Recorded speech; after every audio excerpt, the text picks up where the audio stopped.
araw mga tol, nandito na naman tayo sa isang client ko na tumawag. Tumutulo daw yung aircon niya at saka hindi masyadong lumalamig.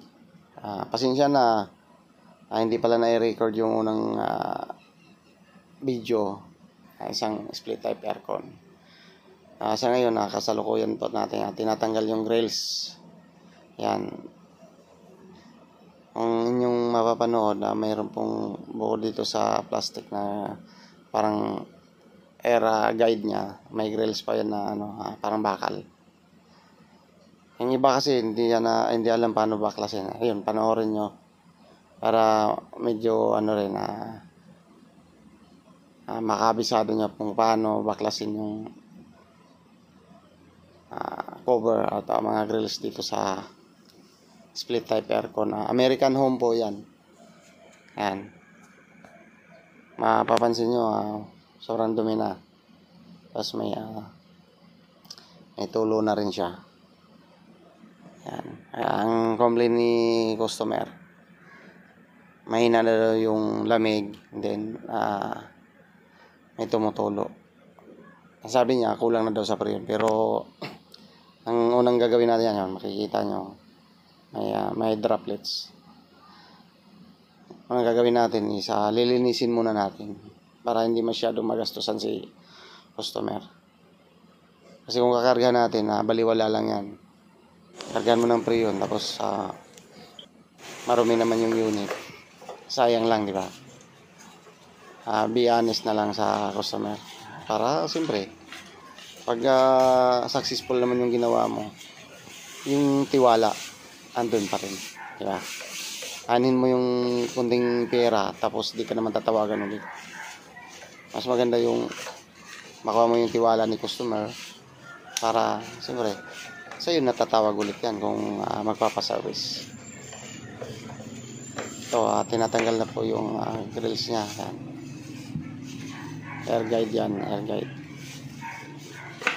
Panoorin nyo lang mga tol paano maglinis ng split type aircon. Ay, sa akin, marami namang naglilinis pero sa akin iba-ibang technique yan. Yan. Mayroon pa akong isang technique mamaya. Panoorin nyo mamaya. Abangan nyo lang dito sa videos na to kung paano maiwasan yung mga aberya. Halimbawa, pagkatapos ng maglinis, nagkaroon ng aberya yung unit. Para kasi mayroong indoor-outdoor yan. Para mabilis mo ma-identify kung paano i-identify kung saan ka nagkaroon ng problema. Ito na po, kinakabit na po yung pang sahod. Masalok natin sa tubig para hindi naman masyadong magkalat tayo sa baba. Hindi masyadong mabasa. Yan. Dahil malapit lang yung bintana ni customer, doon na lang din ang tapon ng tubig niyan. Ito, pagka wala pa kayong ganyan, mag-order na kayo kay Arnel Ariglo. Talented aircon technician din siya. Siya yung unang nakagawa ng ganyan. Yung iba, marami namang nagbibinta na ng ganyan, pero siya yung unang nakagawa ng ganyan. Talented technician.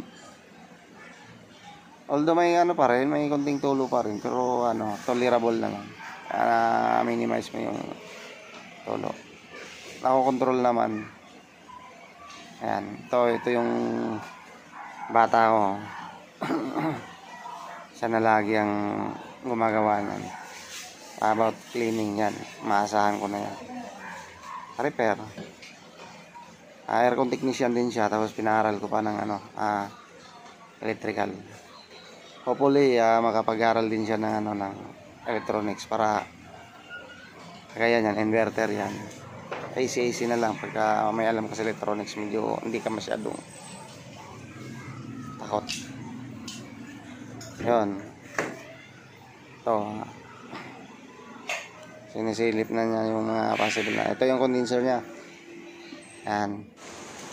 Medyo mataas kasi yan kaya mamaya panoorin nyo paano discard yan.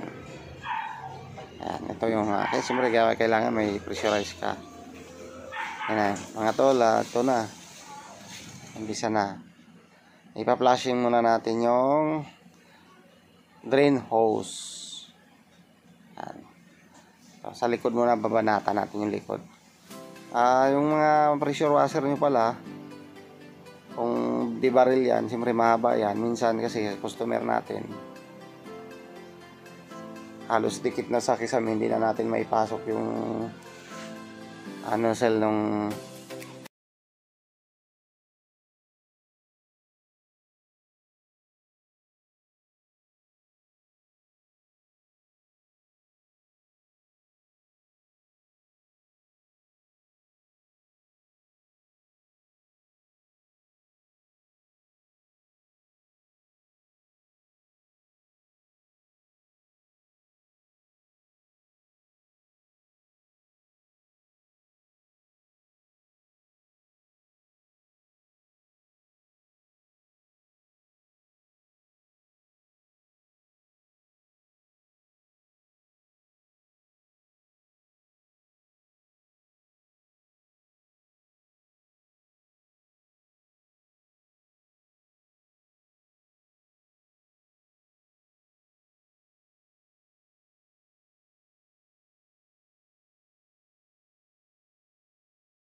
nilinis ko lang din. Pero talagang linis talaga.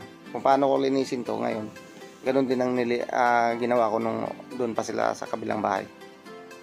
Yan, di ba?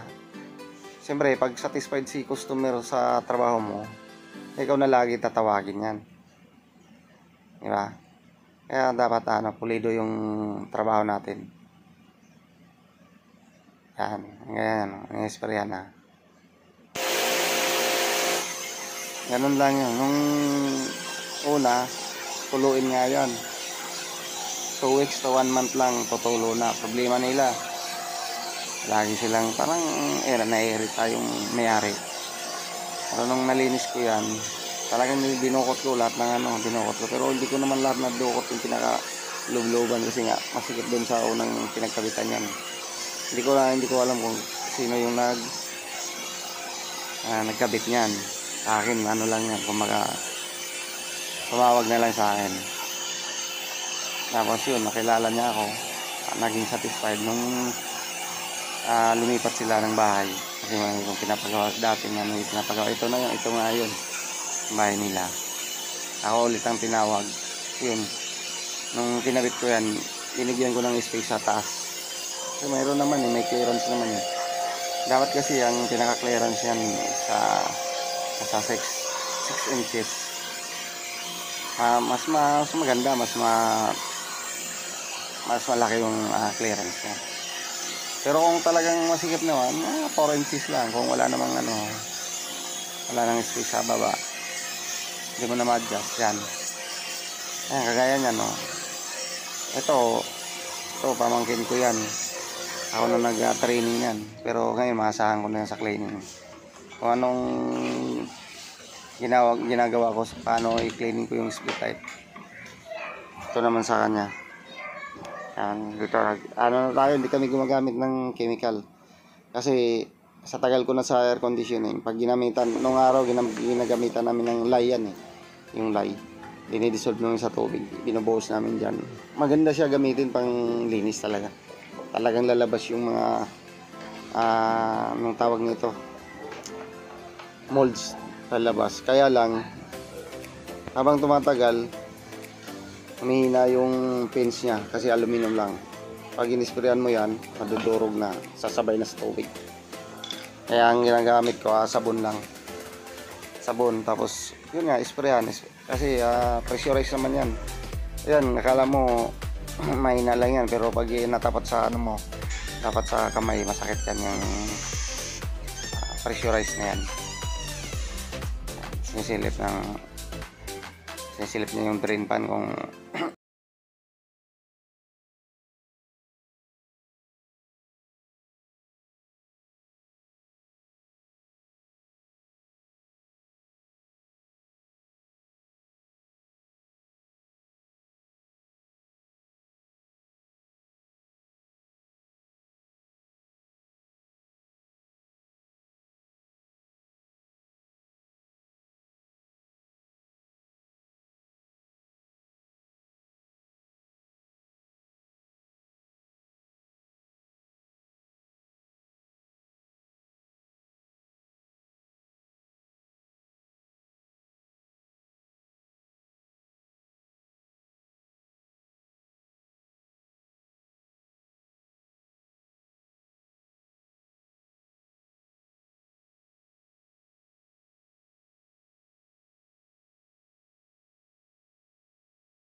so,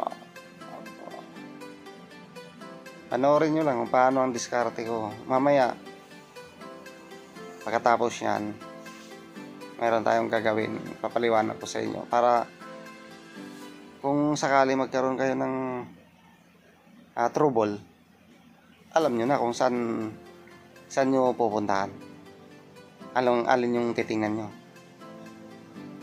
Kasi dalawa yan, indoor at saka outdoor. Inverter kasi to eh. Pag inverter, huwag kayong masyadong magtiwala kasi yan, masilan yan. Tsaka dapat nag-flush out, kaya nag-spray kayo dyan sa blower. Dapat huwag nyo hayaan na umiikot yung blower kasi yan, halimbawa DC DC fan motor. Kahit nakapatayan, pag umiikot yan, magkakaroon ng voltahe yung sa sa fan motor. Pupunta yan dun sa board, pwedeng sisirain yung board. Pag pinandar nyo na, yun, nilinis nyo lang, nagkaroon na ng problema. Dapat hawakan nyo. Hindi pinapaiikot man, pero yung mabagal lang. Kumbaga kontrolin nyo yung pag-ikot ng blower well para hindi kayo magkaroon ng problema. Kasi mayroong totoo yan. Kasi subok ko na yan dati, inisprayan ko lang. Gusto ko pag nag-spray, yung mabilis yung ikot ng blower well. Yun pala nagkakaproblema. Bakit nasisira yung board niya? Kasi nga, naka-off na siya. May ikot. Tapos, kakaroon ng voltahe. Papasok dun sa board. Ang bumalik doon, na yun? Kasi DC siya, napan motor. Magiging AC na. Ayan, tapos nang linisin, pinunasan na, tapos ito, tatanggalin na natin yung pangsalok natin. Order lang kayo, kung wala pa kayong ganyan, order kayo kay Arnel Ignacio, Ariglo. I-search nyo lang sa Facebook. Ayan. Maganda gamitin, walang kahirap-hirap. Kasi dati, nung wala pa yan, ang gamit ko, yung tawag nito yung garbage bag, nilalagyan ko inaano ko dun sa pader, nilidikit ko ng masking tape para yung tulo doon lang pupunta sa garbage bag. Tapos yung control pala, huwag nyo hayaan na dapat nakabalot ng basahan yan, tapos babalutin kasi yung pinambalot ko kasama yan doon sa pang wash bag yung pinakalagayan. So, ginawa ko rin pambalot dyan sa board. Babalik na natin.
Nalinis na. Ayan, naibalik na lahat.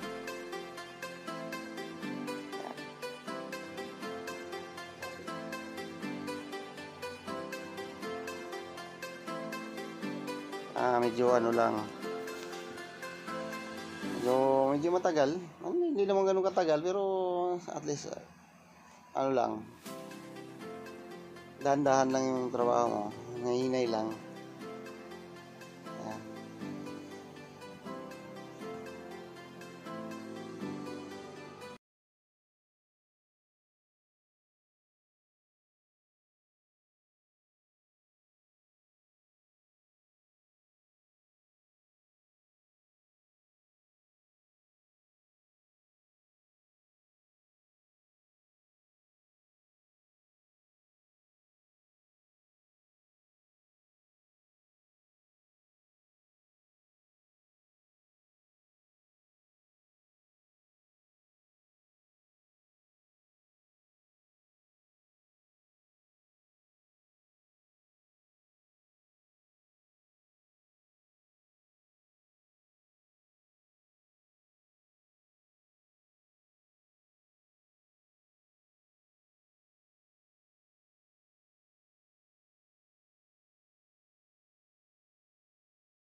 Pwede mo nang patayin. Then, proceed ka dun sa outdoor unit. So, ganun lang kasimple, di ba? Para hindi ka na malito. Punta tayo sa outdoor. Dito na tayo sa outdoor. Ayan, nabuksan na ng partner ko. Ayan. Medyo mataas kasi ito kaya hindi ko masyadong makukuha na ng camera. Kasi wala naman akong cellphone lang.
Ganun lang. Sprayan lang ng sakto lang yan. Wag naman mo sobrang ano rin. Baka magkayupi-yupi yung pins. Sa mga baguhan, yun, tips ko yun, yung kanina. Kasi marami akong nakikita dun sa grupo. Tatanong, nilinis lang, hindi na gumagana, hindi na lumalamig. Bakit? Anong dahilan? Samantalang bago mo nilinis yan, pinapaandar mo, isupi sa aircon technician, paandarin muna bago galawin. Di ba? Para kung mayroon mang problema, hindi ka mapagbintangan. Kaya lang, na-testing mo nga, nung binalik mo na, nung nilinis, binalik mo na, pinaandar, ayaw na lumamig. Yun yung dapat iwasan natin. Ganun lang kasimple mga tol. Di ba? Ayan, linis. Balik tayo sa indoor. Natapos na nalinis na yung condenser. Sasaksak natin ulit. Yan. Ngayon paanda rin natin. Siyempre, yan na yung final testing. Test natin. Ngayon kung magiging okay naman, halimbawa nagkaroon ng problema, hindi umandar, ibig sabihin, bago mo ginalaw yung condenser, sa indoor lang ginalaw mo, umandar naman nung testing mo, naging okay. Tapos, bawag, kagaya niyan, nalinis na si condenser, tapos tinesting mo na, pag testing mo ayaw mandar, so ngayon mayroon ka ng idea na kung saan ka lang mag-check, kasi yun yung huli mong ginalaw eh. Malay mo may nabasa ka, diba? Yun, hindi ko naman kumbaga hindi naman lahat ng naglilinis ganun eh. Mayroon lang aksidente lang, kahit anong ingat mo, aksidente lang, may tumalsik doon, tapos may nabasa, diba? Ayaw manda, at least doon ka na makapokus sa condenser. Kasi bago mo ginalaw sa condenser, tinisting mo eh, gumana pa ulit eh, okay. Tapos nung nalinis mo na yung condenser, tinisting mo ng final testing biglang ayaw na lumamig, diba? Doon ka na lang, focus ka na kay condenser. Yun yung mga technique lang, tips lang yun, para magkaroon kayo ng idea kung paano, para maiwasan yung mga ganong scenario. Kasi kung hindi mo tinisting after ginalaw si indoor, siyempre ay baka nasira si indoor, balikan mo si indoor, diba? Siyempre malilito ka na, indoor ba o outdoor, diba? Mas maganda maka-pinpoint mo kaagad. Tapos ngayon, pagka na-testing na, kukunan natin ang temperature. I-reading natin yan. Pag na-reading naman yan, siyempre, ikaw naman yan, kagaya yan, kaandar lang. Bukas naman yung bintana. Pag nakita mo okay naman, lumalamig na, tapos na, di ba? Endorse mo na kay customer na okay na yung unit. Ganun lang kasimple. Yung kasunod niyan, alam mo na paano, di ba? Siyempre, yan. Sarado natin yung bintana. Ganun lang. Tapos na. Bye. Kung bago ka lang sa channel ko, bago lang kayo sa channel ko, na lang, subscribe. Marami kayong matutunan dun sa about technical aircon, ref aircon, tapos electrical at saka mayroon din konting electronics din. Kasi yun naman, napag-aralan ko naman yun eh. Pero siyempre hindi naman natin lahat may special. Yun nga mga tol, maraming salamat sa panunod. Paki-subscribe na lang.